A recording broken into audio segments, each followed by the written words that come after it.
Welcome to Haken, an Animal Crossing podcast, your podcast dedicated to all things Animal Crossing. This episode is brought to you by Sarah Adelaide, who has increased her pledge on Patreon. Sergio and I are going to talk about Nintendo's tweet. We're going to go in depth about Nintendo E3 presentations throughout the years that have featured Animal Crossing in some form, and one of Sergio's complaints about Animal Crossing Switch. So to begin, hello Sergio, how are you doing? Hello Chewy, I'm doing quite well. What about you? I'm doing well. This is going to be a long show, everybody. We've got a lot to cover today. We've got some exciting new things that we're doing. And yeah, just in general, I feel like, I don't know, are you all feeling excited these days about Animal Crossing in some form? Sergio, are you feeling excited? Yeah, all the little hints, they just keep the light ablaze. But more than ablaze, this huge fire going on inside our hearts.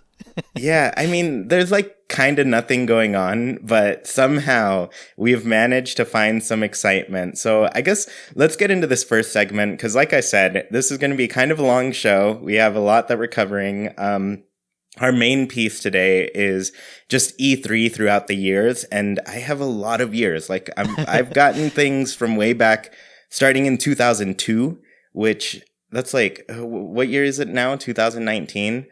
That's 17 years? Is that how many? That's My crazy. goodness. That 17 years of E3s that we're going to cover. Yeah. But yeah, like I said, there's not much going on, but somehow we managed to get pretty excited about Animal Crossing this past week. And that's because on Monday, Nintendo put out a tweet featuring Tom Nook. And this tweet went something like, Tom Nook is here to help with our tax returns, and he's got an idea about how to use that extra money that we get back. I mean, assuming that he's being pretty... Yes. He's assuming that we're all, doing well in our taxes here, and we're not going to owe or pay anything. So, I don't know. I think...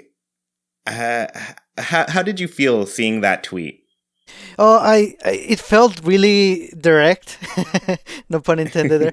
But yeah, it felt like Nintendo was definitely teasing Animal Crossing fans because they know they haven't given us anything concrete, anything official. So I bet you they love doing this kind of thing. I think what makes it really suspicious to me is that we have literally heard nothing from Nintendo about Animal Crossing outside of Pocket Camp things, which are always going on. But outside of that, nothing, literally nothing from their account. I think the last thing they tweeted that was Animal Crossing related was essentially that picture where it said Animal Crossing, had the Nintendo Switch logo, 2019, that whole deal. The only thing we've gotten. But that was the last thing. And they kind of, in that tweet, just reaffirmed this is a new mainline Animal Crossing game for Nintendo Switch. And that's all we really needed to know at the time. But now that it's been half a year, we need to know more. So my question, I want to direct this question to the chat.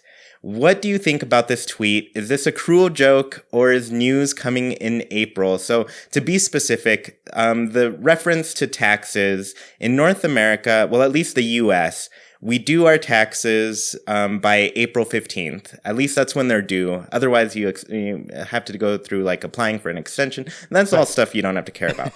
But what you need to know is April 15th is the big day. So do you think this is pointing toward an April 15th type of news announcement, or is this just nothing and we're getting our hopes up? And I guess while chat answers this, Sergio, what do you think about that?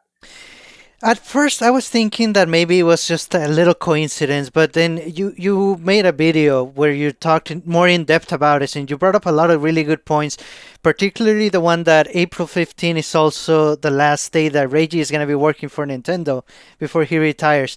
I think that's a really big indication that we can expect something big. I'm thinking either that day or the Friday before, just to kind of keep it nicer, towards the end of the week. But either way, I think something is cooking. Yes. Yeah, I mean, it would be I guess the one thing that kind of throws people off with it is the fact that it's a Monday. And, for the most part, people are used to Nintendo announcing more so announcing games for, I guess, Thursdays and Wednesdays. Directs. That's the word I was looking for. They're more for like announcing those things on Wednesdays and Thursdays. So Monday kind of throws that off. And for me, I don't know. I feel like at this point, there are no rules with Nintendo. Nintendo, like, even the new, I guess, Nindies Direct, Nintendo has given the Zelda characters to an indie developer to make a game. And that's a huge step. And that just tells me who knows what's going on. Even, like, I know a lot of our listeners, at least people on the Discord, are tired of the Smash news, but something like a character from Persona 5 being announced for Smash, that's like throwing things out the window for how people thought this would work. So yeah, I don't know. Like, I think the least offensive thing that could happen is, I guess, Nintendo holding a direct on a Monday. Yeah, so I don't know. Let's go through some of these comments that people have left. So Boop the Snoot 99 says, definitely teasing us. And then Grizzly Nina says, if it is a tease, it's strange that it's just US based though. That's another little strange thing too, because Reggie is like the president of Nintendo of America. Like, it's a specific region, not so much the whole world. But I mean, I'll get into this a little bit later because I went through the E3s, but you know, like, Reggie seems to be that figure that was always lined up with like Mr. Iwata and, you know, just like the big Japanese execs from Nintendo. So I feel like he has a little bit more influence on the world aspect of Nintendo, you know? Yeah. So I felt like you were going to say something specific about that. No, it's true. It's true. In throughout the years, what we have seen is that Reggie kind of does in many ways, and actually in many occasions, now that I think more about it, he always talks about Animal Crossing. I remember he really likes bringing the competitive aspect of it, which is not something you think about initially for Animal Crossing, but it's definitely there. I know you love it also. So yeah, I think Reggie is a fan of the series, and if he's going away, he would want to do something big for it on his last day. Yeah, and I really think that there is a tie with him in that series, especially with like New Leaf, where we got sent his own house, you know, to see in our Happy Home showcase in the northern part of New Leaf. So I feel like he's connected to the series in some way, and he could be part of an announcement that's coming up. And with it being his last day, like, this is his last chance. And I would think that they'd want to leave a figure like Reggie, they'd want to leave him in a good place with fans, you know? And like, he has to go out with a good bang. So let me go through a couple more answers. Mimi says, it's a wonderfully cruel joke. Novavic says, there's gotta be news in April. Kat says, in all caps, news is on the way. Jinko says, there will be news. And Boop the Snoot, once again, I think it's a hint. Sacha505, I hope there is news in April. Diana says, it's news, no doubt. I can see it. Topaz Tan says, it's both. Cruel tease for news. The Bird 101, sounds like a cruel joke to me, but I'm hoping for April. So I think a lot of us, we're hoping for April. I feel there are just too many signs lining up. I made a video about it yesterday, obviously, because I just feel like there's a lot going on that just points toward it, you know? It's too suspicious. Yeah, and we're kind of noticing a recent pattern that Nintendo type direct, either like official Nintendo Directs or direct-like videos like the Indie Showcase that we had earlier this week, they kind of tend to happen every other month. And that would put the next one, actually it's March, isn't it? That would put the next one in May, but and that was what I originally expected, something like a video showcase in May, but that's a little too close to E3. I think they may want to separate that a little bit. So maybe either the end of April and, you know, April 15 would be in the middle, maybe if they push it. And again, this has to do with Reggie. So I think if he has enough influence, they can switch around the dates to make it work. Yeah, and I think the other thing that we're kind of forgetting is we've gotten an announcement for Super Mario Maker 2, and I don't see them being completely quiet about this game until June. No. You know? Like, June's coming up fast. We know that game is coming out in June, and like Nintendo has to start putting word out there about this game. Like, sure, they have shown it in a direct at this point, and though a lot more people are watching Nintendo Directs these days, there's still, like, this is a game that's appealing to the casual Nintendo fan that doesn't keep track of every single piece of news like we do. And you know, like, they have to start putting word out there for other people. Like, they need to run ads on TV, social media, wherever outlets they feel like their audience is, you know? Yes. So, yeah, like, just with Super Mario 2, or Super Mario Maker 2 alone, there needs to be some sort of direct that has that type of news in there. And then there's also another, you know, round of Smash stuff that we need to see. So... between those two games, like, those are two huge Nintendo games. Add Animal Crossing on top of that, and it'd be a great direct just to see the 3 games that we know about already. 1 is already out, 2 are on the way, and you know, they obviously they would stick like extra things in there and tell us about upcoming games, some more. But yeah, those alone, I feel like we just need a trailer. I just want to see a trailer. I've been saying it for so long. Yeah. You know, if they talk all about those games and maybe a couple little extra surprises, or even if they don't, maybe if it's just those 3, I think that would do more than enough to hold everyone until E3. But if they do show Animal Crossing, that's going to hold us probably until we get details, which we assume would be at E3. Yeah. So, you know what? I have not come back to this question in a little bit. I didn't write it down, but I thought about it just now, Sergio. Mostly because the chat is kind of talking about it. But we've talked pretty in depth about when we think the game is coming. I've been sticking to November for a long time.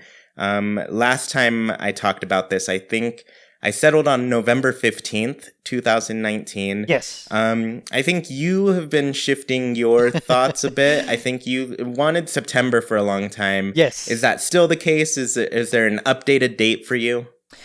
You know what? I'm gonna stick with my updated date of December 6th. I know there's a lot of rumors that it's gonna be September, and that would be really nice, but just to err on the side of caution, I'm gonna say, yeah, December 6th, 2019. Sergio, you're finally the one breaking more hearts than I am. Because I've always been putting it at November and people are like, it's too late for it to be November. And now December, even I cringed a little bit. I was like, no.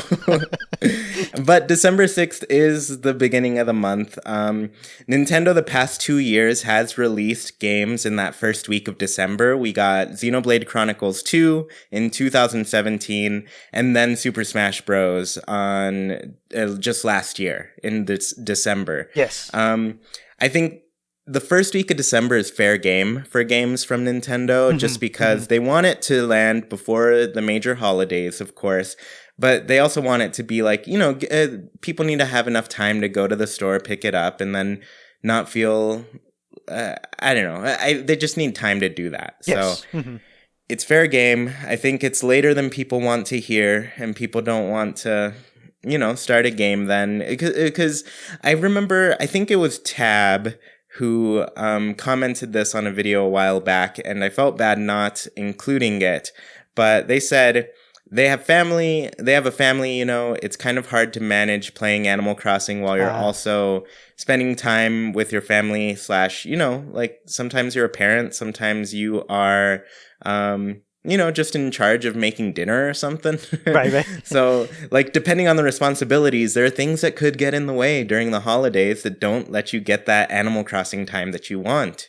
And that's a bummer, I'd say, especially, like, we've been waiting so long for this game, and we just want to get it at a time where we can play it a lot. Yes. I know you have you told me just, I feel like it was earlier this week, that you're ready to take off E3 like that day. Yes. And then also 2 weeks for Animal Crossing. Yes, for whenever the game comes out. Hopefully it is not December 6th, because that's gonna line up with other people's vacations. It's gonna complicate things. But you know what? I wanted to add a little counter argument, or an argument against my own December date. And so going back to September, right? And the reason why I'm thinking it might be December still is because they haven't shown the game. I think if we had seen it on a recent direct, or any video or screenshot, or any way for Nintendo to show us the game by now, then September could work. Now, a reason why they might not have shown us the game is because they are waiting for Reggie to be the person to show it. And if everything lines up in that way, and if all the rumors are true about that, then I can see why, even though the game is doing much better in terms of development progress, but they decided to hold back for it for April 15 or close to that, then it makes sense. And then I can also see the September date coming back. That's very true, because when I think about, I guess, just Reggie going into retirement, like, for us, of course, it was all a surprise. Like, we were not expecting to hear that type of news, Right. but I'm sure Nintendo is known for a year now. Yes. I'm sure they've known for a while that Reggie has hit that point where he is ready to just stop working, retire, spend his time, and, essentially play Animal Crossing in peace. Which I don't blame him. I would retire if I could and just play Animal Crossing the rest of the time too. That would definitely be what I would want to do. But yeah, I think they must have.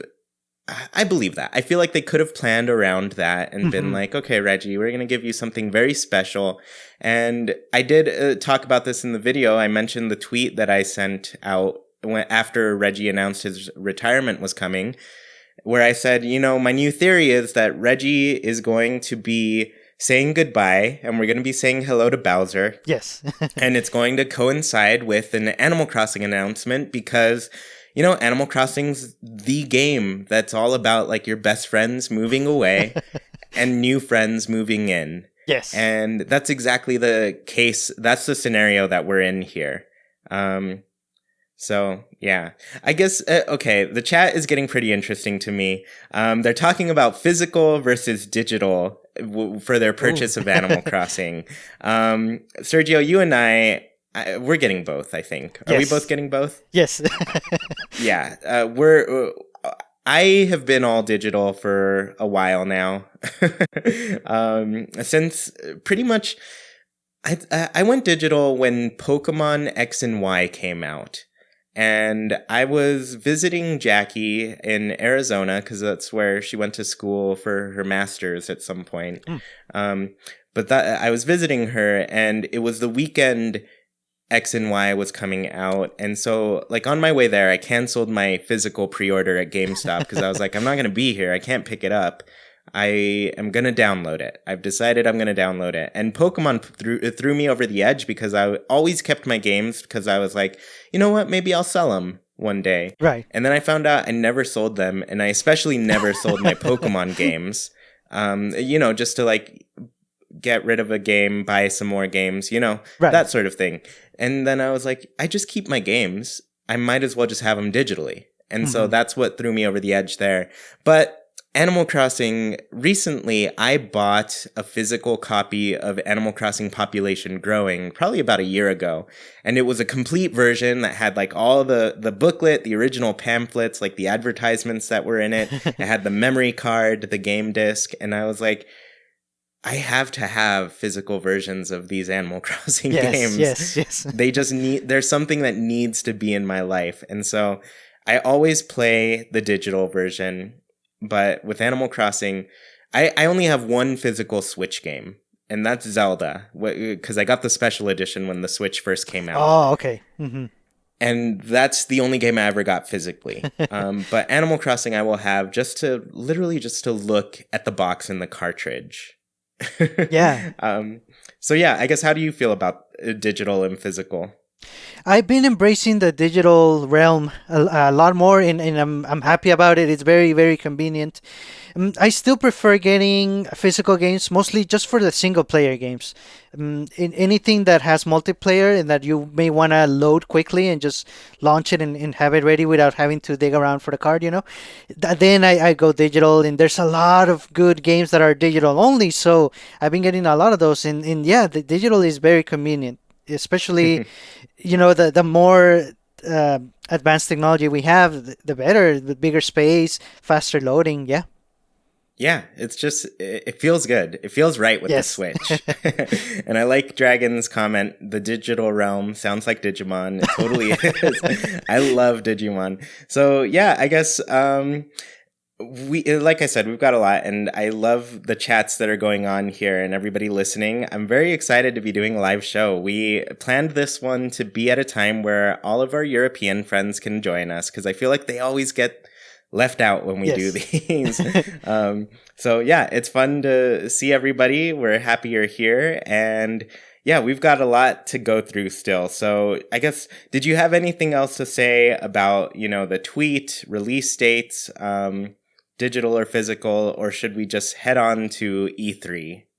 I think we can move on, but just with the note that yes, there's a lot of little hints, and I think it could go either way. Something could be specifically happening, or it could just be all just speculation and causing what's going on. Basically, us talking about this. So either way, Nintendo wins, and either way, we wait. Yeah, they hold all of the news, and we need somebody to let us know what they're up to. Right. All right. So let's get into our next topic. Like I said, this is going to be a big piece. We are going through all of the E3s that have featured, and maybe, I'll mention the ones that didn't talk about Animal Crossing as well. But this was a lot of research that I did last week. We were going to talk about this with Drama when she was on the show. But as I was going through the notes and building these, I was like, no, this is an entire show on my own. It's crazy how much it is. Right. So let's go ahead and go from the beginning. So for the longest time, let me preface this. We always hear Animal Crossing doesn't demo well, and it shouldn't be shown at E3. But a lot of Animal Crossing games are actually shown at E3. At least in some way, in some little way. And, the game doesn't necessarily need to demo well to be shown, because, a lot of these games aren't even, playable when they're shown off. Exactly. I'm looking at you, PlayStation. They're notorious for announcing games 3 to 7 years away, and then, you just don't get them for years and years, and they're there at every E3 for that console generation. But anyways, so let's get into this. So for the longest time, I thought 2004 was the first time that we saw Animal Crossing at an E3. But I actually found out during this research that 2002 was actually a year that showed Animal Crossing. And this surprised me because 2001 was when Animal Crossing first came out, both in Japan, and I think in 2002 it came out in the US. I think it was early 2002. I don't remember exactly. I'll have to double check that sometime. But at this E3, there was this really funny segment where this kid was essentially pitching the game to you. And it was probably about 4 to 5 minutes that was just dedicated to Animal Crossing. And it was mainly focused around how the Game Boy Advance could connect to the GameCube. And the things they talked about were designing clothes on the Game Boy, being able to go to the island, using e-reader cards, downloading NES titles. So that list, I mean, it's obvious there are a couple that you could not do. You couldn't plug in your game and then design clothes on your did I say DS the whole time? On your Game Boy Advance. That's what I meant. Yeah, you couldn't plug it in and design clothes. You couldn't download NES titles at all. Oh, no.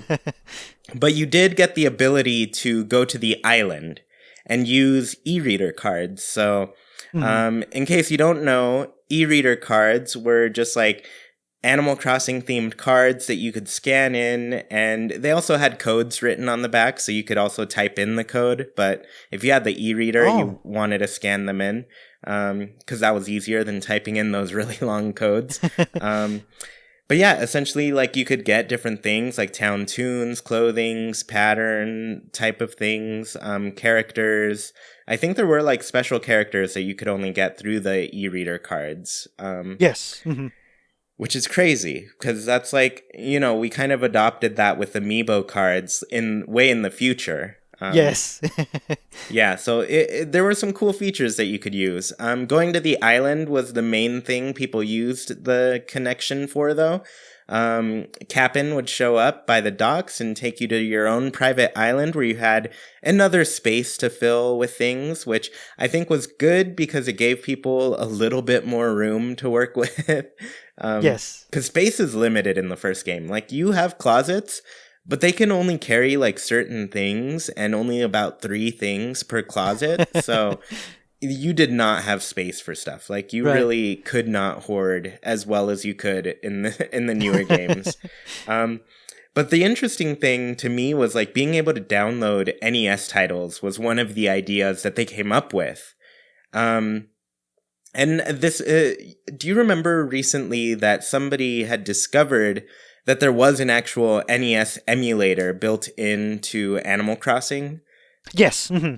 So I think that was connected to this feature. I think they Hmm. truly intended to be able to give you, I guess, downloadable ROMs for the game that you could then play on this blank NES game. Yes. Hmm. So that was the most interesting thing to me. But yeah, that was E3 2002. There was like a huge long thing about Animal Crossing, and I was surprised, just in general, because I thought the first time we saw Animal Crossing at E3, I thought it was for Wild World, you know? Yeah, and it's very interesting that it's like you said, it's not about an announcement of the game, but it's about features added to it, and especially connecting Nintendo's two systems at the time. I always felt like they could have done a lot more, and maybe they did try based on, the list of things that we talked about that ended up not making it in the final connectivity. But it just shows you that Nintendo is always innovating in terms of not just the games, but also the hardware and how to connect them and how to tie them back to the game, which is where we're actually playing. It's like a cycle. It's really good. Yeah. Yeah, and it kind of shows that, like, uh, I don't know, maybe I think it was a time period where games didn't really get updated. They couldn't get Hmm. updated via internet, and so they probably ran out of time and just couldn't implement these other mechanics into it Yes. Hmm. before it had just literally had to ship out. Like, the game had to Right. it had to come out in other regions, so they had to cut that development off in some way. But then also it shows like Nintendo's been wanting to connect their systems together for a long time. Like, they've Right. wanted an ecosystem for their games. And I feel like maybe we're getting that in, I guess, in the Switch. I think a lot of people are worried about Pocket Camp integration, and some people want it. Mm. But I feel like, judging by what Nintendo has tried to do in the past, they're trying to work in Pocket Camp integration. So I guess for the chat, what do you feel about that? Do you want Pocket Camp to be integrated? Do you not want it to be integrated? Let us know. And I see some people are leaving, and we thank you for being around, and we'll miss you while you're gone. So some comments are coming in. Jinko says, not integrated. Mimi says, I want a bit, barely. Keck says, no. Kat says, I don't personally. Rin wants a little bit of integration. Anyone45, oof, in a very small way, if any. Boop says, some basic integration maybe. And yeah, so I think people are going to be torn about how this is, but I think just judging by what Nintendo has done in the past and what they've gone for, they may want to integrate, Yeah, and I think they already confirmed that Fire Emblem Heroes will connect to Fire Emblem Three Houses. I think they said it's going to be a small connection at first, but they're looking into how to connect them further, in the future. It's very possible that the thing could be their same approach with Pocket Camp. Oh man, that means I'm gonna have to start playing Fire Emblem Heroes. I'm one of the few Fire Emblem fans out there. It seems like there are a lot of people hating on Fire Emblem these days, which I get. I mean, if you haven't played it, it's a hard game to get into as well. Like it's a strategy RPG, and it's hard. Yes. But yeah, let's keep going because, like I said, we have 17 years of this. E3 2003, that's an easy one. There was no coverage during that one. E3 2004, we got a 30-second trailer where Wild World was first shown on the DS. The DS wasn't out at this point, and the game that they showed looked more like Population Growing. It looked like the GameCube version of Animal Crossing, but on a DS. And then essentially the only differences was like you had the bottom screen so you could use the touch screen to type and design clothes. But outside of that, that was all that was kind of shown. I don't think this was shown like during the presentation at E3, but it was like a trailer kind of thing that came out like on the floor, I think. Yes. On the show floor. Mm-hmm. So then 2005, we got a little bit more. So during the presentation, there was a sizzle reel with Animal Crossing being showed off. And one of the things that was pretty cool to note was that it showed 4 players on the screen at the same time. So for the first time ever, we were seeing a 4-player Animal Crossing game where you could all play together rather than how the connectivity worked in the old game where you just like went to your friend's town while they weren't there, you know? Mm-hmm. So, yeah, this was the first time we were getting, like, actual Wi-Fi connection, like, play over the internet with people, which is pretty cool. We weren't able to do that on Nintendo systems before. So Mario Kart and Animal Crossing DS were said to be coming by the end of that year. So that was 2005. Mm-hmm. And then there was an additional trailer for Animal Crossing DS. So at the time, it was just called Animal Crossing DS. They hadn't confirmed the Wild World name quite yet, which makes me wonder if we're going to get a name when we first see this. Because I think that was kind of the same scenario with New Leaf, at least. Like, we always knew it as Animal Crossing 3DS. We didn't have the title to it, you know? Yes. Mm-hmm. But you know what? Thinking back about this in 2005, so Mario Kart DS was Nintendo's first party first party game to be online on the DS, and the second one was Animal Crossing, and I think that really speaks about the connectivity aspect of the game. They really went with it. Yeah, and this is, and now that you're saying it like that, like it makes it feel like Animal Crossing is going to be very significant for the online service, the Nintendo Switch online service, because I feel like more than any other game, like I play a lot of Splatoon, but Splatoon's kind of, a niche title for people who play competitively all the time.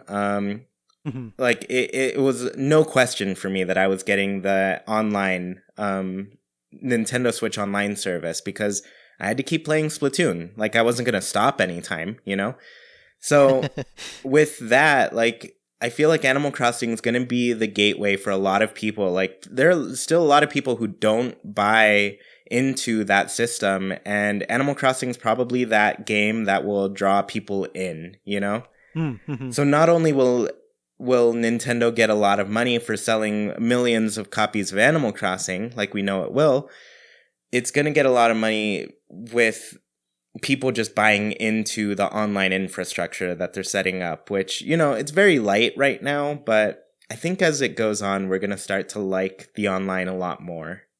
Mm-hmm. Yes, and Animal Crossing is perfect because they develop with connectivity in mind. Let's see, hopefully they get the resources and the ability to go as far as they want with that on the Switch. Yeah, definitely. So E3 2006, there was a short mention of Animal Crossing being connected using Wii 24, which was always a confusing thing to me, the Wii 24. I never understood the name I still don't. And it was essentially their like online connection service that they had with the Wii, you know? Yeah, it's like making a game, or because Nintendo loves doing that, making a game out of automatic system updates, basically. Yeah. Yeah, it's pretty strange. So anyways, so players could visit each other's towns and leave messages. I think they said it with the intention of like people going to your town while you weren't there. Like Yes. that's the impression that I got from this presentation. Which, in one way didn't come true until Animal Crossing New Leaf, where you could have the Dream Suite and go to people's towns while they literally weren't there. Because you were just in a dream version. And I think mostly they thought about like what the reaction would be if somebody logged into their town and all of a sudden I found out somebody just came in and wrecked everything. Right. Because Yes. that'd be a bummer for everyone. Like you work hard to make your town great, and then somebody comes and ruins it, and that's not fun. Um, so yeah, I put a little note here. It looked like features could be added at any time. So they had a bunch of features that they were planning on implementing into the game. But I guess I don't remember quite how many came through with it. Right. Hmm. But Nintendo made it very clear that Animal Crossing was coming, but they didn't really say it yet. So yeah, it was 2006 at the time. It was still pretty early, and yeah, they only really just mentioned Animal Crossing. So yeah, it wasn't out yet. Right. And it was probably just because, we just got Animal Crossing this past winter. So it'd been less than a Yes. year since the last game had come out. So I think a lot of us were like, oh yeah, we're still playing Wild World. Take your time, Nintendo. We good. We good. Right. So E3 2007 comes along. There was no mention of Animal Crossing during this one. But then E3 2008 came along, and we had a Mm. segment with our creator, Katsuya Eguchi. He was the original creator of Animal Crossing. So this is the Hmm. person who's behind the idea of Animal Crossing. Yes. He talked about how he came up with Animal Crossing, kind of his intentions, where the software was like intended to be give players a way that they could communicate with each other. So yeah, that was the main basis of the game. And then it casually shows on screen that Animal Crossing is coming to Wii in 2018 or 2008. Hmm.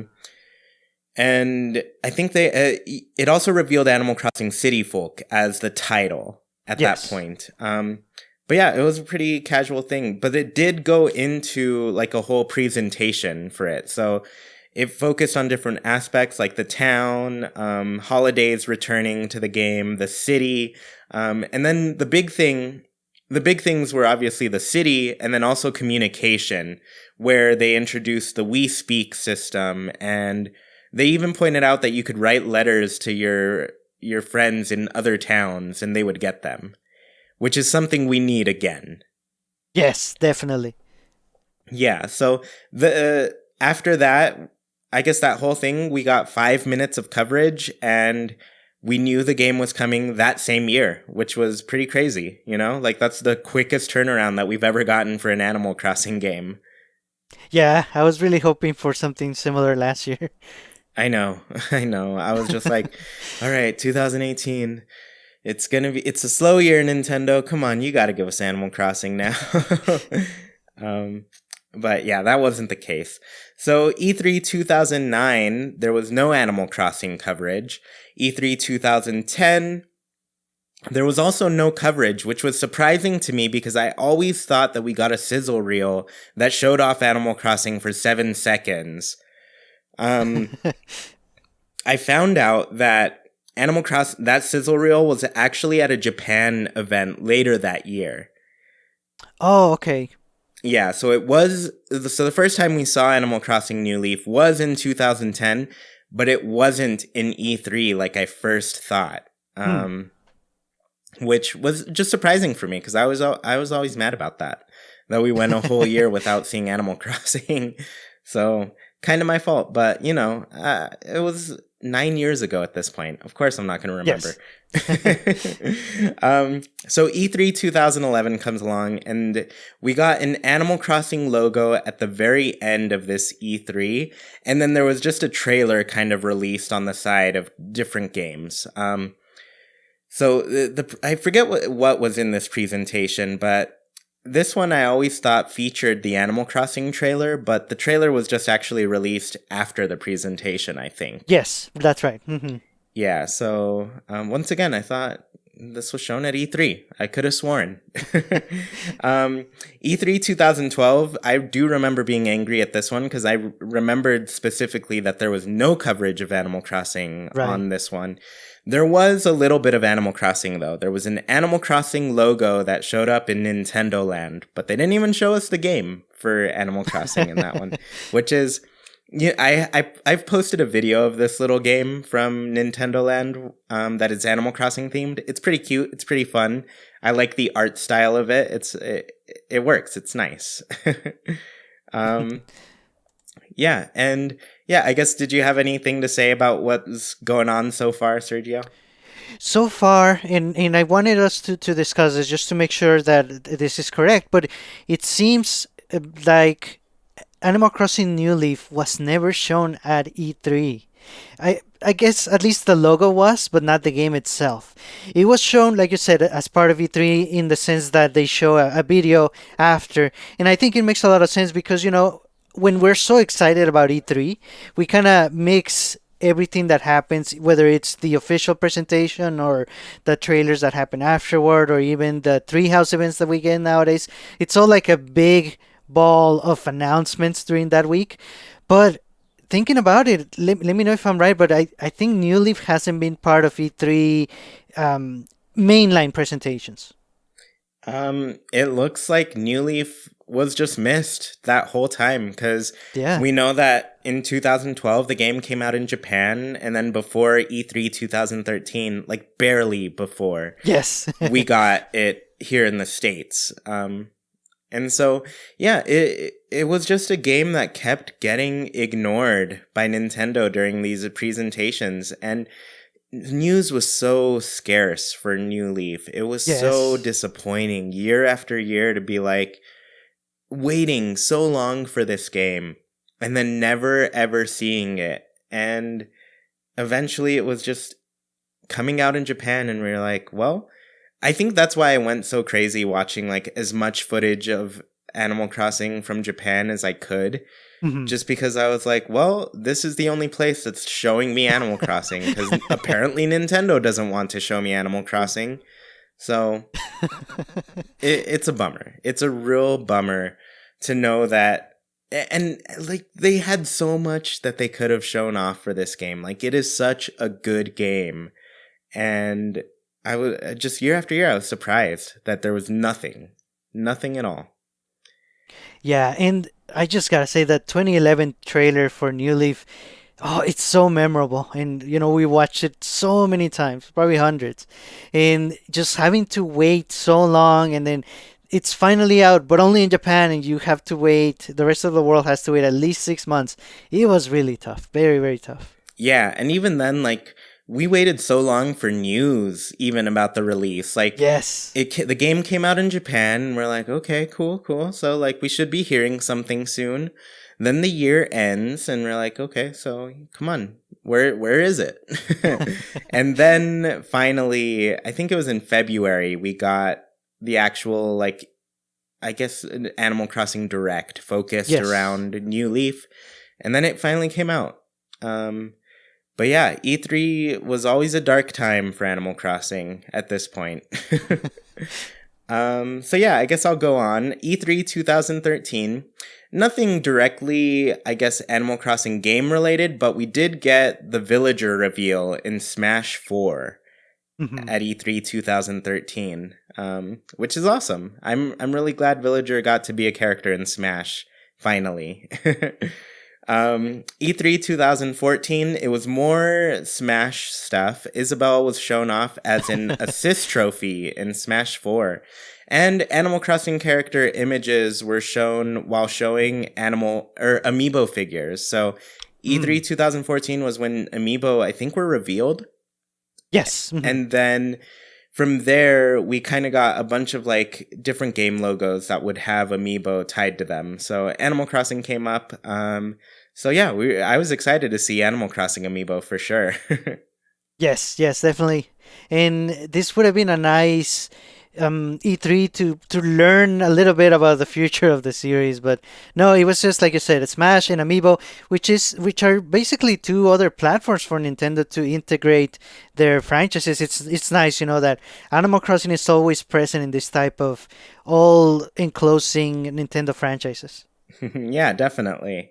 So yeah, I guess I'd say those feel like everything was leading up to something. Because once New Leaf came out, the Wii U was out at this point, and all of us were expecting Animal Crossing on the Wii U. We were like, there has to be something coming.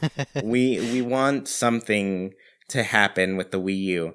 And at that point, I think I would have been fine with like a updated New Leaf, just because it was so close to New Leaf's release, like 2013 to 2015. That's only been a couple years since the game was out for us. So E3 2015 rolls around, and we got several Animal Crossing things during this one. So the first was that Super Mario Maker, well, I guess the whole Happy Home Designer trailer. Yeah, I guess it was a trailer. Yes. So the Happy Home Designer trailer was prefaced with a Super Mario Maker clip where Mario gets a power-up mushroom and turns into Isabelle, which was pretty cool. So we knew Isabelle was going to be a costume for Super Mario Maker, which we haven't gotten that before, but it was exciting, Right. So from there, we got a Happy Home Designer trailer. It showed off amiibo cards. It gave us a release date, and it looked super cute. I've got to say, Happy Home Designer is an adorable game. Yes. I still love it to this day. I know there's essentially one thing to do in the game, but they did a good job with that one thing. Yes. Yes, definitely. After that, there was the world premiere of Amiibo Festival, which everybody was confused about. And we did get Animal Crossing Amiibo figures out of it. And then at the very end, they said it was coming out holiday 2015. So yeah, that's essentially what we got for during the presentation. And Yes. I did want to specify that was during, because we did get Nintendo Treehouse stuff for the next couple days that featured Animal Crossing. Pretty early on day one, we got Happy Home Designer footage, I loved it. I thought that game looked so cute. After watching the Treehouse, I was like, yes, I'm getting this for sure. I mean, I was already getting it because it was Animal Crossing. Right. But I knew at that point that I was going to love the game.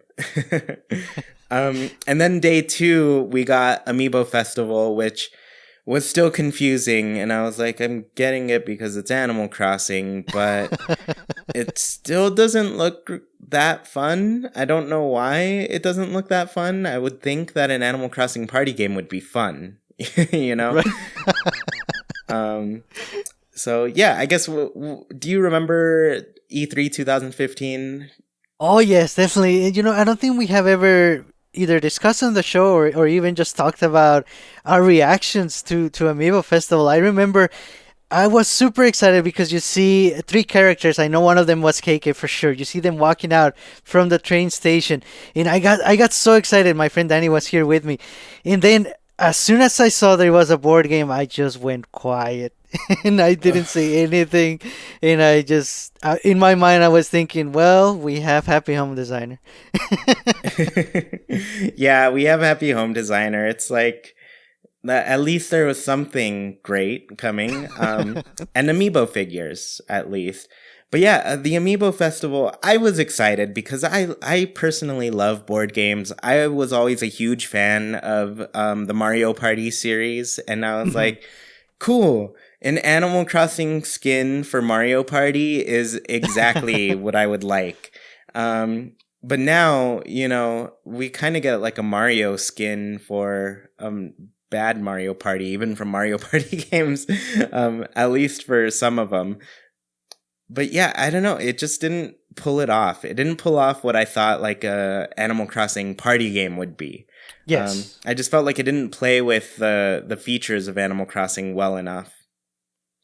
Right. Yeah, so I was optimistic because it's cute and it did look really good. Like the HD Animal Crossing look was great. But yeah, overall I was like, I'm getting it. But I don't know how excited I am about that. Yeah, I think a lot of us were probably more excited for the amiibo figures. Yeah, that's true. And I think a lot of us just kind of bought a ton of amiibo figures anyways. Yes. Without getting the game, so it was cool. All right, so we're at the home stretch now. These are the last 3 years of E3. So 2016, I do want to note this was the last E3 without the Nintendo Switch. So this was the last pre-Nintendo Switch E3, you could say. And it was a weird one because there was practically no coverage. There wasn't really a presentation or anything. It opens with Reggie, and he essentially introduces Zelda, Breath of the Wild, which people have been waiting for forever. Going through this, I noticed that I think E3 2014 set Zelda for 2015, and then that never happened. It got delayed. Right. Obviously, 2017. But yeah, it was all mainly focused on Zelda. There were some other things during the treehouse, but that was essentially it. That was all we got. Like, we knew at this point that the Wii U was at the end of its life. We knew there was a new console on the way. And so we didn't expect anything too crazy from Nintendo, you know? And so that gets us to the last 2 years, which E3 2017 did not have Animal Crossing. This one I did not think would have Animal Crossing, so I kind of expected that. And then E3 2018 also did not have Animal Crossing. And this one I did think would have Animal Crossing. Yes. And a lot of you were here live once again for that show. It was so sad. Right. We were all just so disappointed back then. Nina says, "Don't remind us." So yeah, we were bummed, but now we're looking into the future at this point. E3 2019 is only a few months away, less than 3 months now, since it's going to be on June 11th. I think it's 2 months and a half or so, you know? And yeah, I guess, what are you thinking for this? I know we started the show by talking about there being possible news for Animal Crossing in April. Do you think it's more likely that we'll not get news in April and it'll just be saved for E3? Do you think we're going to get news at both? Or do you think we're just not going to get news about Animal Crossing at all? I think it's more likely that we will hear about it before, either in April or in May, just a little bit, and they're going to say that you're going to learn a lot more at E3. I think if that doesn't happen, it's still very likely that we'll see a lot of it at E3. I really don't think there's there is potential, for a delay, sadly. I think that's very, very low percentage, 15% at the most, that it's going to be a 2020 game. So, yeah, I think it's very more likely that we'll hear about it at least a little bit before E3. Yeah, I think, I'm kind of confident in April 15th just because there's just too much, matching up for Animal Crossing at that point. But I think before that tweet that we got just this past Monday, I guess this show comes out for everybody else on Tuesdays, but not yesterday, but the week before. I just feel like since that tweet, I've kind of been changing toward that, we might get news in Animal Crossing. But before it, I was very much like, no, we've just got to wait for Animal Crossing to see anything about this game. I don't think we're going to see anything until E3. Right. And for a little bit, I was even like, oh man, Nintendo's gonna skip Animal Crossing at E3, aren't they? And I was bummed. Maybe it was while I was going through these E3s and just being like, man, no love from Nintendo. Right. And I blame everybody who says that Animal Crossing doesn't demo well. I don't care if it doesn't demo well. I just want to see a trailer. Don't ruin that for me or anybody else. Yeah, and it's just a platform to show the games you're working on. Everyone is looking at you, so this is like the perfect opportunity to show the game regardless of what type it is. Like you said, there's games that are shown that haven't even come out in like 7, 8 years, so why not show it? Yeah, yeah, it's crazy. I really hope they show us some stuff. And I guess while we're on complaining, this will conclude our E3 throughout the years for Animal Crossing, our history of E3 at least. And Sergio, like I said, we're complaining, and you've got a complaint about Animal Crossing Switch. And I have not read what your complaint is, so this is all going to be Oh, news to me right now. nice. So yeah, I do, and I've been thinking about this for the last few weeks. Yeah, we don't know anything about the game. We don't know the date, the title. We don't really know if what I'm gonna complain about is a possibility, but I think it's almost a guarantee, and it's already ticking me off, really bothering me. So, what I'm talking about, if we go back in time to, let's go with New Leaf, and we got the game, and we're loving the game. Everything is great. Life is amazing. And then the first Saturday comes along, Saturday night after you get New Leaf. You might expect to be able to just go see KK Slider, at 8 p.m. But that is actually not the case. If you may recall, you have to unlock Club LOL, which is KK's venue in New Leaf. You have to upgrade your store. You had to earn 100 points as a town major to be able to unlock public work projects. So you had to do that too. You had to get petition signatures to unlock Club LOL. And then you had to wait even more. You had to wait between 4 to 8 days for the final club to unlock before the next Saturday you could see KK. And I mean, I just don't understand because KK has always been a staple of the series.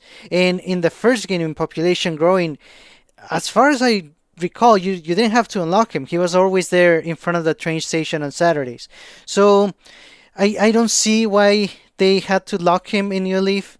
I guess it makes sense in a way because they want to add more features to the game as you're playing. And like I said, I think it's most likely that Animal Crossing Switch is gonna be the same thing.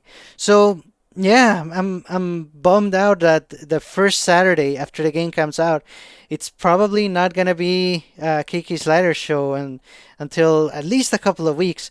But I also wanted to ask you if there's any feature that the game has locked that you would want from day one. Probably a feature that wasn't locked in previous games. You are totally right about that. Because, yeah, KK Slider was always just somebody that you could go to at the very beginning. Like, if you started your game in Population Growing, Wild World, City Folk on Saturday, that same night you could go and see KK Slider. Right, right. Like, he was just somebody that you could count on to be there every single Saturday. And then, yeah, it was locked for a long time. Like, it took me a long time to get Club LOL and eventually see KK Slider in the game.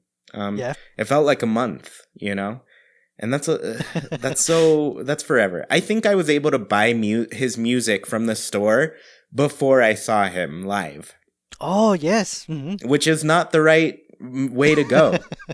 And so, No. okay, while you were saying this, I was having a daydream in my mind of, because this has been, we're going to go into like unpopular opinions about what we want to see in Animal Crossing a little bit later. A little bit of a spoiler for the future of this episode. But one of my unpopular opinions, which might be unpopular, I don't know how many people want it, but I kind of want to be earning a lot of things, or at least given the opportunity to grow things a lot.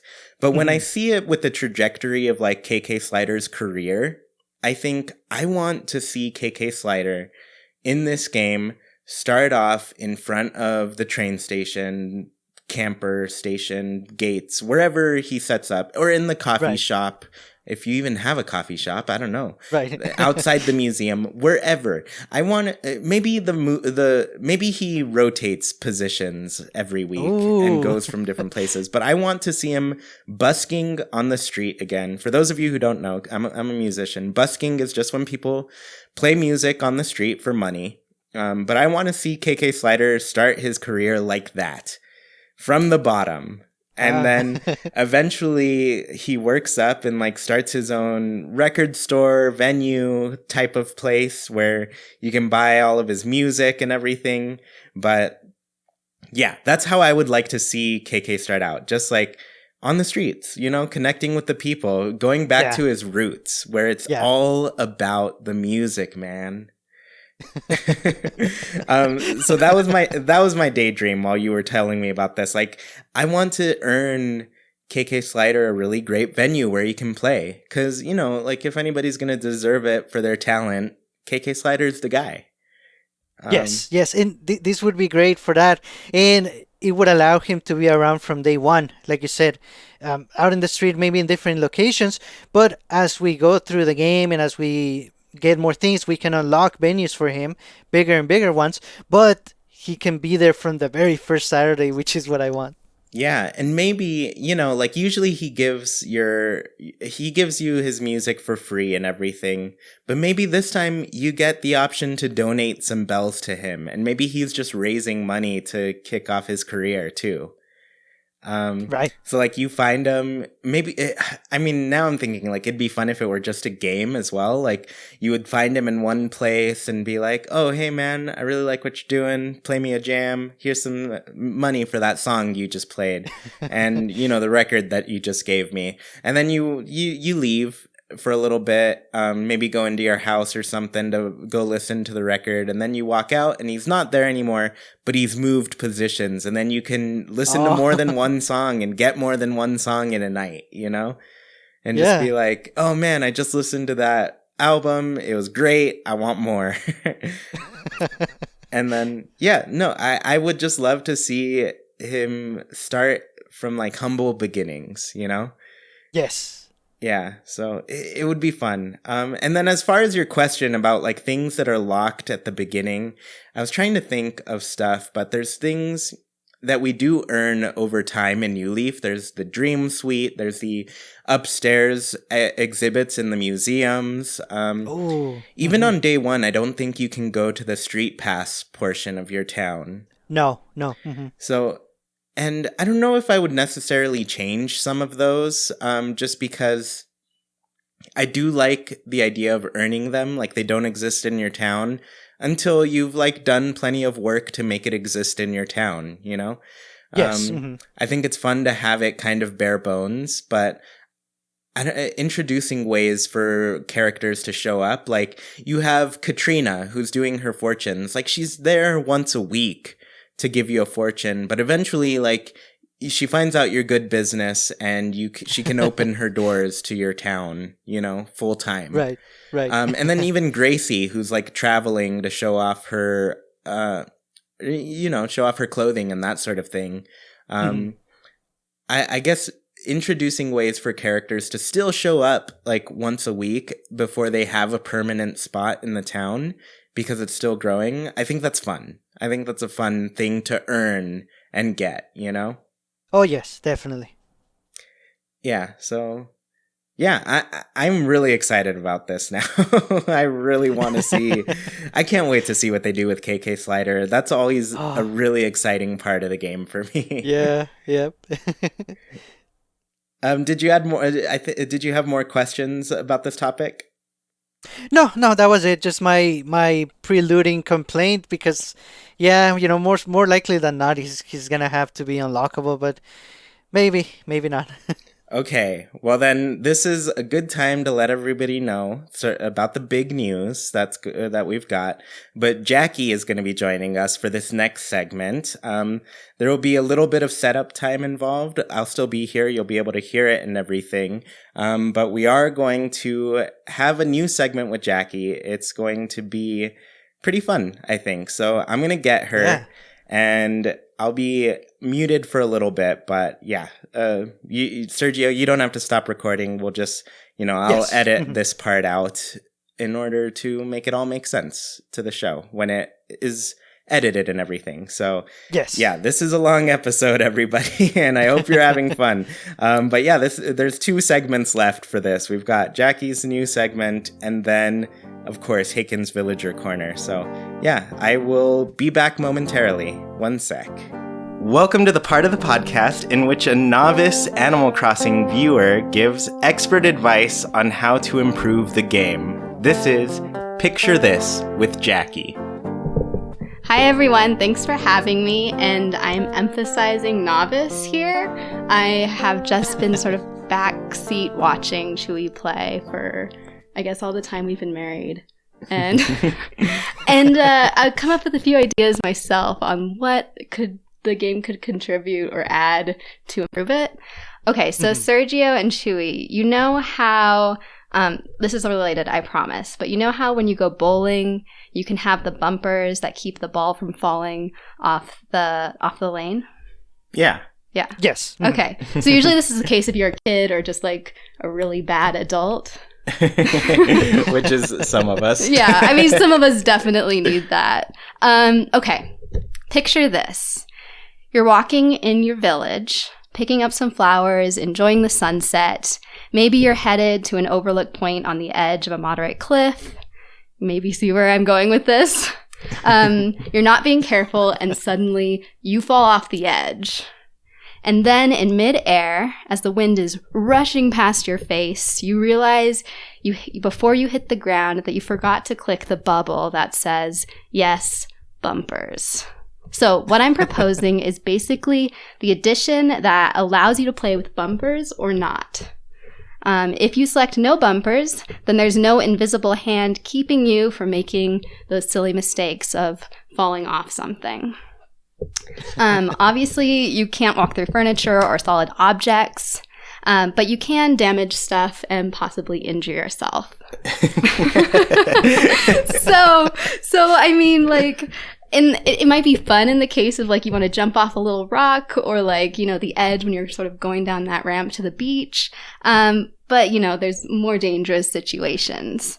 And there's sort of physical consequences you might face as a result. So maybe if you make that large fall, you may have a limp for a little while. Your little person will be sort of moving a little more slowly. You can't necessarily run. Maybe some like little stars pop up around their head if they're feeling pain. And then, I really like this idea that you might have to wear crutches for a little while. Like your little character will have to be like moving around like this. And so I really think this would be a good way to employ that dart frog, the yellow and black one. What's his name? Oh, I don't know what his name is. He's a nurse or a doctor. Yeah. I know which one you're talking about. Right. He wears the little like mask thing on his face. Right. Yeah. Yeah, he's like, a bit of a sanitary kind of I see him being very careful.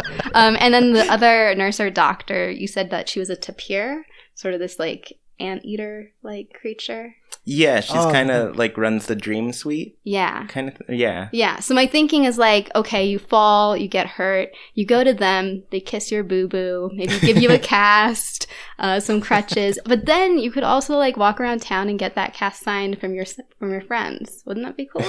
That would be cute. Yeah. Yeah, so that's basically my picture this synopsis. What do you think? Well, I think it's funny because there are, I guess, situations or there are existing things in Animal Crossing that kind of point towards some sort of like health plan sort of thing. For example, Wild World, he's a little river otter, but he would always show up outside your house and he'd like chase you around your little area. And he'd be like, hey, I want to sell you some insurance. And he would sell you insurance that actually kind of worked, where if you shook a tree and a bee came out and the bee stung you, you would get like next day a letter from Lyle where he would give you like 100 bells toward the medicine that you took to fix your bee sting. All right. So yeah, he was a fun character. He was like so sleazy, kind of like, oh yeah, you see here we got insurance. It's good for you. Well, maybe there might be more risk involved than just like a bee sting. I mean, unless you're like deathly allergic. But yeah. Yeah, I like the little crutches idea. I think that's pretty cute because that's something we haven't been able to do. And it's funny because a lot of people are kind of saying they want modes of transportation. And I think of crutches as a funny mode of transportation. Like they want things like skateboards or scooters or bikes. And I'm like, what if you fall off and get hurt? And then you have to wear crutches. Yeah. But I like the idea of it not being a prop and it being a necessity because I feel like it could get problematic if people like wanted to use wheelchairs and, you know, that might get like a little iffy. But if your character has experienced some pain or had an injury, then I think that would be okay. Yeah, so it seems like people have some questions here. Oh yeah, shoot. One question from Tab is, would you die? Would Rossetti then yell at you in-game car accidents? Oh. I mean, I'm leaning towards no. I don't think that would be... Yeah, I'm thinking that the extent of the injury could like only be sort of like to a certain, I don't know, extent. And it may only affect you maybe the next couple days, but that, you know, no one's gonna get like severely like crippled on this on this no bumpers thing. It's about as dangerous maybe as bowling is. You know, we're not standing at the end of the bowling lane. Yeah, the ball's not coming toward us all the time. Yeah. So the one very interesting thing to me is that like a lot of people really want cliffs to come back to Animal Crossing kind of in a more significant way than New Leaf, where essentially the only cliff you had went down to the beach, you know? And so in the old games, like you had a cliff that kind of gave you a different layer to your town. And I've gone back and played in Animal Crossing Population Growing, where we had tiered towns that could be up to like 2 cliffs. And the hard part about that was that it's hard to navigate that because of the kind of bumper idea that you're having, where like you can't you can't jump off a cliff and be on the other end of it. You have to like find the ramp where you could go up and down. And so I don't know, I feel like to some extent like mountain climbing gear could be pretty cool too. Or little rock climbing, like if you could walk, I don't know, have like little places where you could reach and climb up. Yeah. That would be neat. Yeah, that'd be cool to implement. Little rock climbing areas that let you go up and down your cliff a little bit better. I'd like that. And then you could fall off and have to go to the doctor. Yeah, but it more fulfills that role. Because, I mean, right, you buy and sell stuff. You're interacting with people who have jobs like that. But do you really ever go to, like, the doctors for something?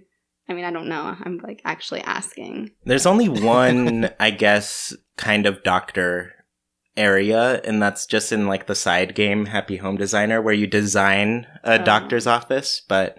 outside of that, not really. You don't really, like, use the facilities no. in that way. Oh, hi. Sorry. Yeah. Yeah, not really in that way. Well, I think it's time. This would be the perfect way to introduce it. Yeah, maybe that's going to happen. I'm just, like, guessing everything that's going to happen with the Animal Crossing Switch. Yeah, so this is... did you have anything else to say about this idea? No, that's it. I will come back with some more Picture This episodes in the future, depending on when you record this next. But probably the next couple weeks, maybe. Have to wait a bit. Awesome. Yeah, so this is, like I said, this is an experimental thing where we get a person who has very little experience with Animal Crossing, not in a bad way, but just like, you know, in a novice Animal Crossing fan giving their thoughts just based on what they see me do in Animal Crossing. Well, yeah, that was fun. It was fun to have you on. Thanks for having me. So this moves us directly into our next segment, which I think matches up well with this previous one, because we're going to ask this Haken's Villager Corner question, because I'm sure some of you are very confused by the ideas proposed, which is okay. We understand. Jackie and I always joke about how these things are going to be taken by the fans. We imagine like some political slam piece where people are like, Jackie thinks she can do this in Animal Crossing. Wrong. So we joke about it. Bobby Newport. That's exactly it. No, but this actually does lead directly into this Haken Villager Corner question. So yeah, this show is almost over. This has been so long, but so fun. So for those of you who don't know, Haken's Villager Corner is where we ask a question to our supporters on Patreon, and they get an answer every week, and, essentially have their voices heard on the show. So this week's question was, what is something you want in Animal Crossing Switch that might not be a popular option for others? So yeah, as you can see, this led directly into this this question. So Sergio, we'll do the usual thing where we go back and forth. Do you want to start? Yes. Our first answer is by Verity B. And the answer is, I know of a lot of people who don't like this idea. I wouldn't mind having campers to travel to and from your friends' towns. When we arrive, we could park at their campsite, maybe allow people to use their Pocket Camp campers too. I don't play Pocket Camp and hope it's not going to be implemented too much into the new game, but I would settle for campers being transferred over. I would still like a train to take us to the city, hopefully if that's brought back, in a boat to the island. So campers, yes, I think that would work really well. I see what Birdie B is saying. If the campers are back, that means there's a lot of Pocket Camp integration. Yeah, like Birdie said, not necessarily. Just the camper, that would work by itself.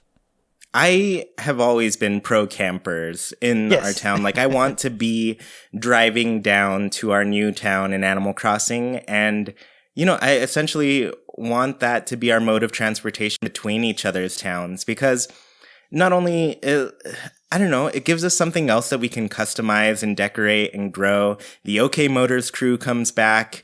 And on top of that, like, when you visit somebody, they can visit your camper and have something to see while you're doing your thing in their town, Right. Yeah, so I'm pro this idea. Yes.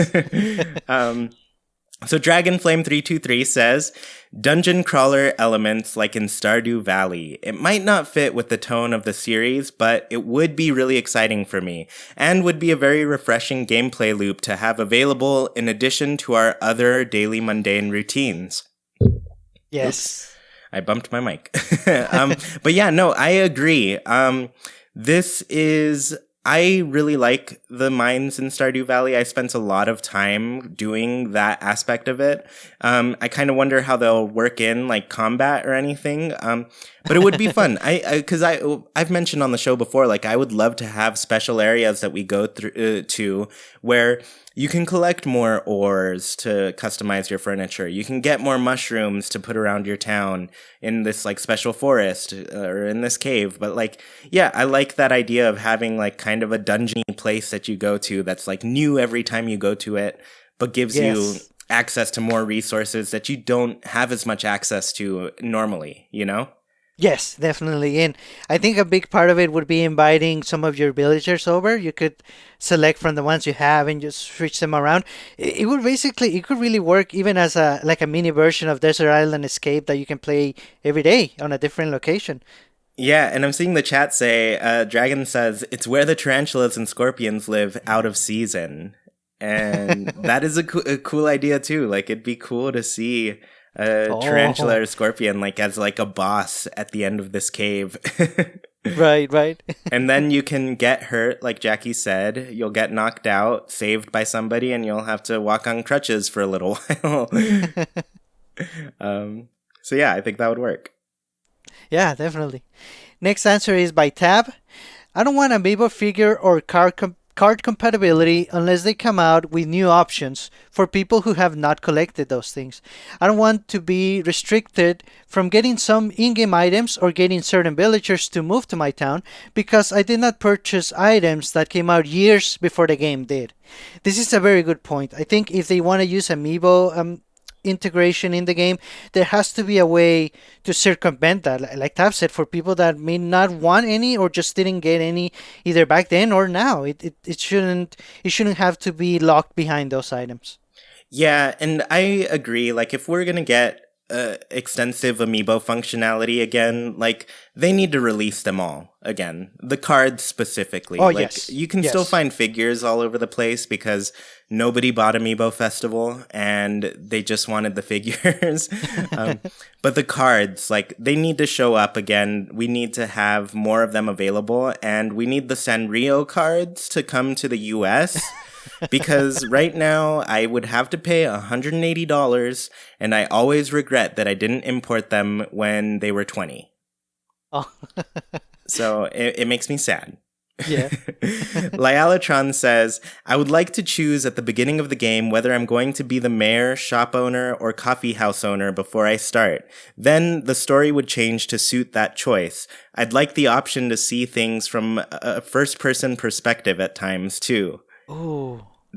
These are interesting because I think one of the big things outside of like cooking in Animal Crossing, the other thing people were torn about was having different jobs, at least in the comments that I got on my videos.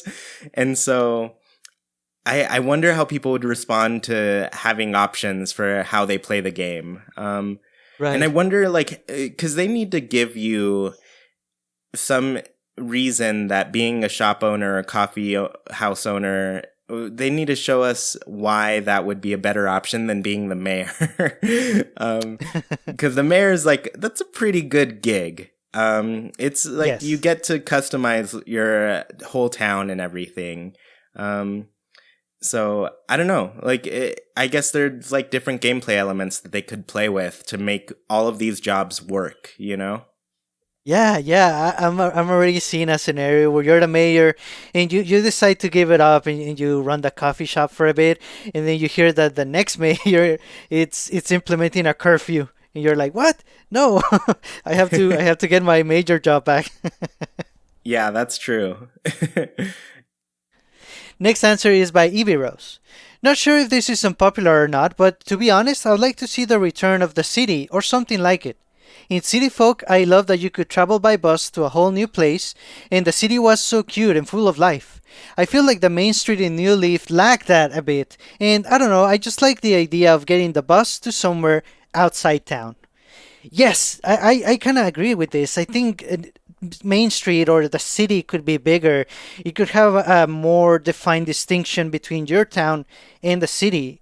It might be nicer to just keep them not separated, but more distinct. Like you can tell you're in a different place.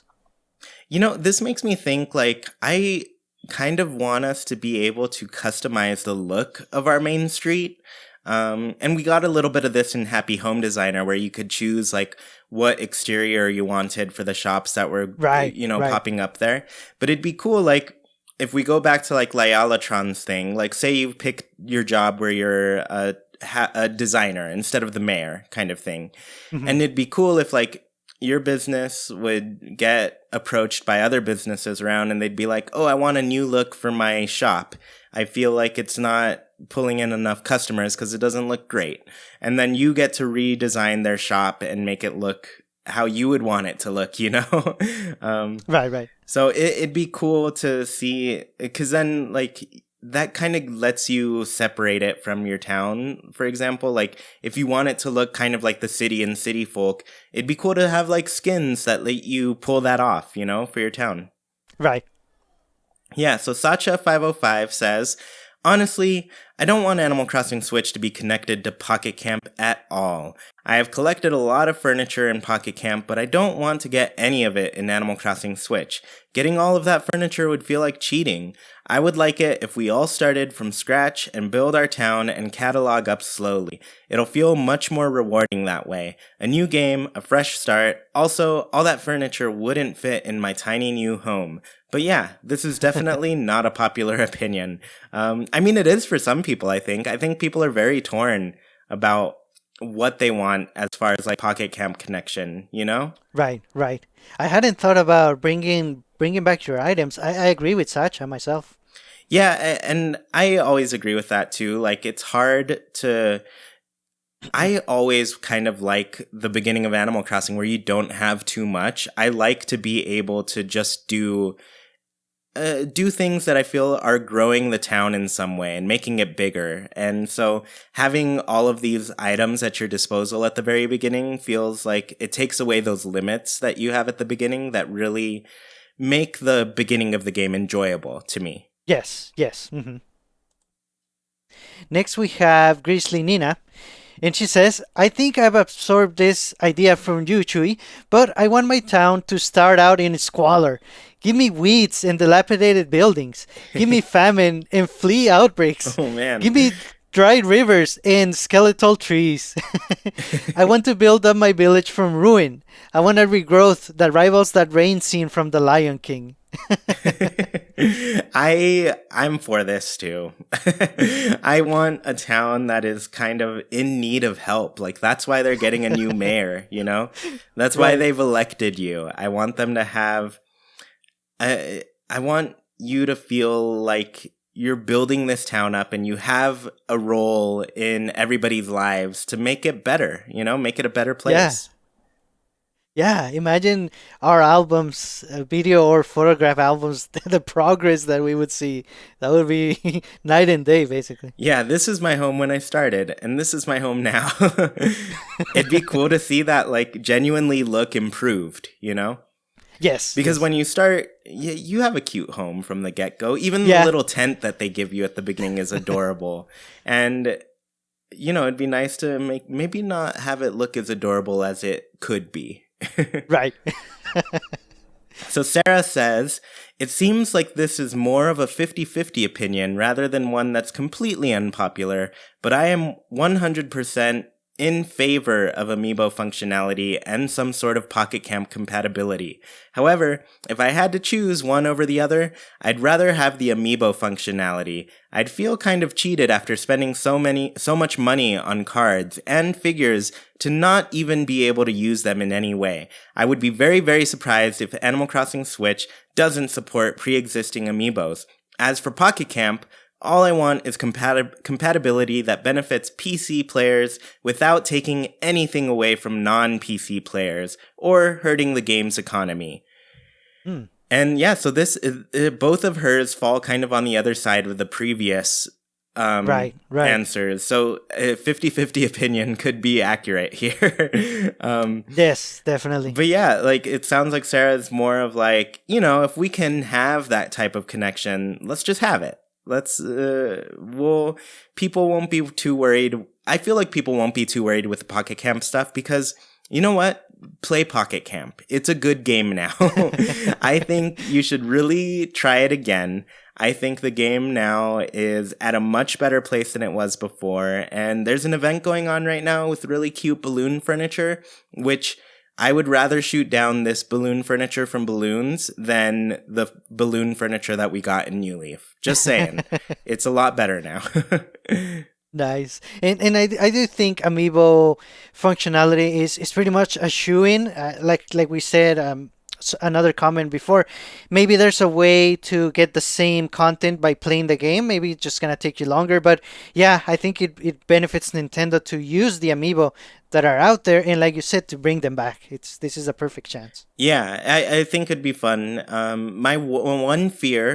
My biggest fear of amiibo stuff is that they give us redesigned amiibo things that have, like, say we get that 450 card set again, but they're all redesigned, but they do the same thing as the existing set.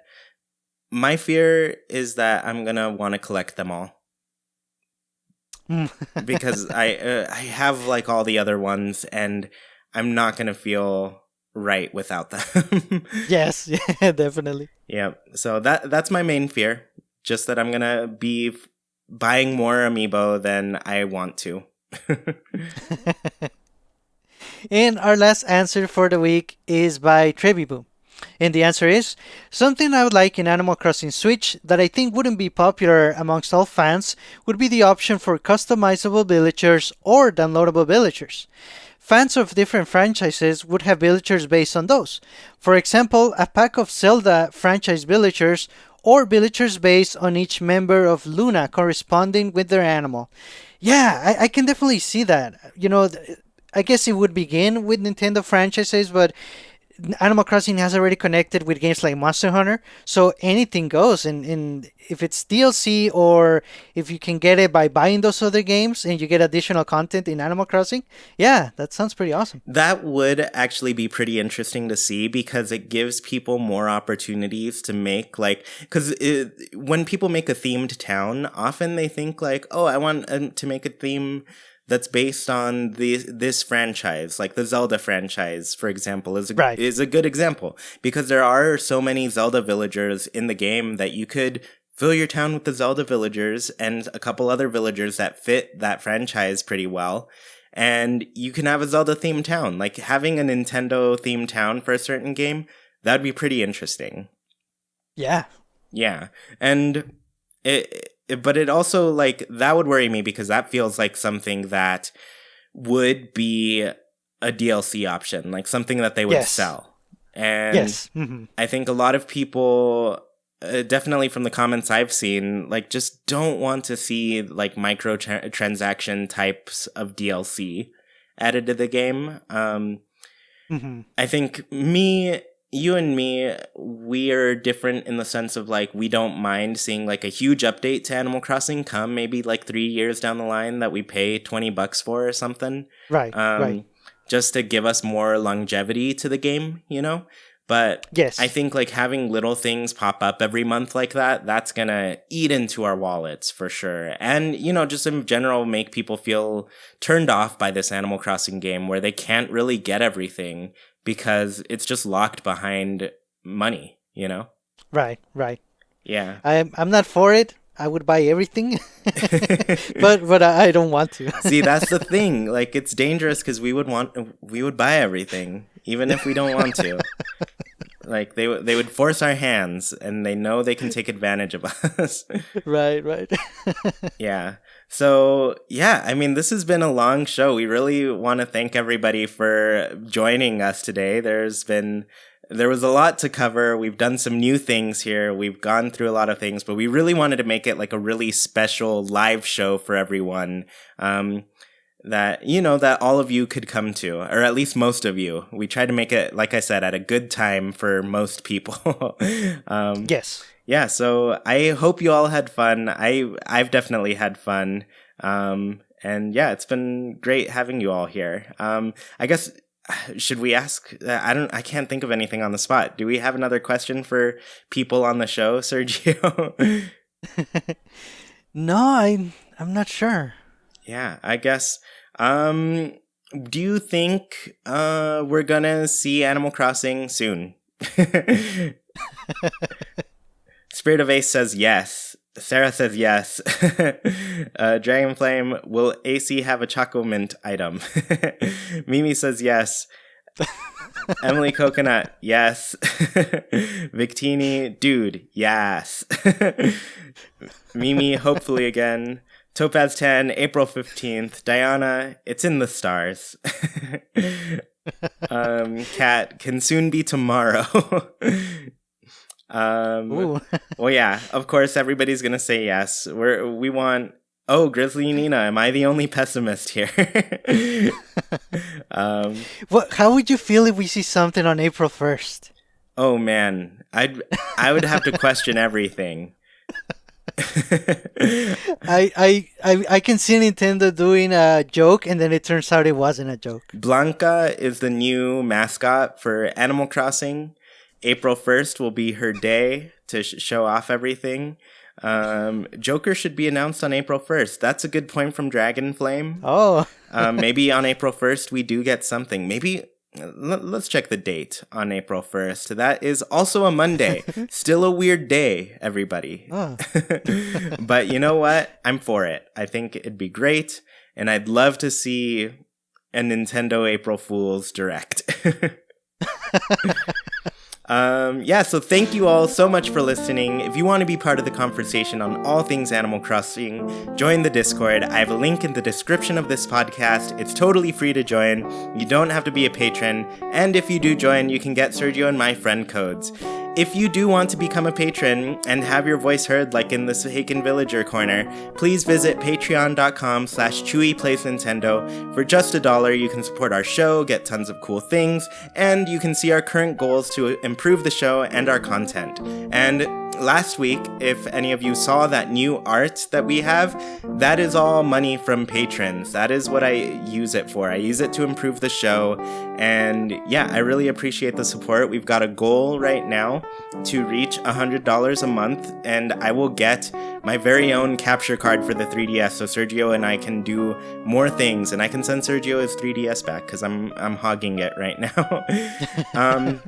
And then outside of that, if you are watching or listening on YouTube, please leave a comment about what you think of Nintendo's tweet and if you think it means news for Animal Crossing is on the way.